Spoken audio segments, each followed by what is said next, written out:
তোমাদের একটা ভিডিও বানিয়ে আমি জানিয়ে দিয়েছিলাম যে জি বাংলা দাদাগিরি এখন থেকে আর সৌরভ গাঙ্গুলি হোস্ট করবে না। হ্যাঁ, অবশেষে ওটাই সত্যি হলো। এখন সৌরভ গাঙ্গুলি স্টার জলসায় দুটি শো করবেন।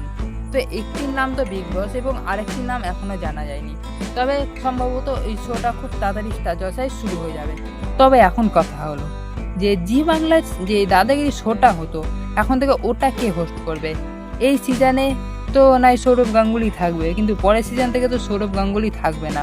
তো এখানে 2-4 জনের নাম উঠে আসলো। তো তোমাদের ওটাই আমি বলি যেটা আমরা টেলিপাড়া থেকে শুনতে পেলাম। তো প্রথম নাম উঠে আসলো সুপারস্টার দেব।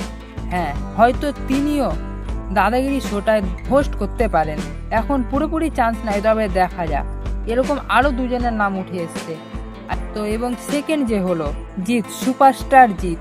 হ্যাঁ, এখন এরও নাম অনেকটাই সম্ভাবনা আছে যে হয়তো দাদাগিরিতে হোস্ট করতে পারে নেক্সট সিজন থেকে। এবং আরেকটা নাম উঠে আসলো, সেটা হলো সুপারস্টার যিশু সেনগুপ্ত। হ্যাঁ, তোমরা সবাই জানো সারেগামাপাতে আমরা এই যিশু সেনগুপ্তকে দেখতে পেয়েছিলাম। তারপর থেকে আর জি বাংলায় সেরকম কোনো শোতে আমরা যিশু সেনগুপ্তকে দেখতে পাইনি। তবে এখন শোনা যাচ্ছে নাকি আবারও দাদাগিরি রূপে ফিরছেন যিশু সেনগুপ্ত। তবে এখন এটাও পুরোপুরি সত্যি নয়।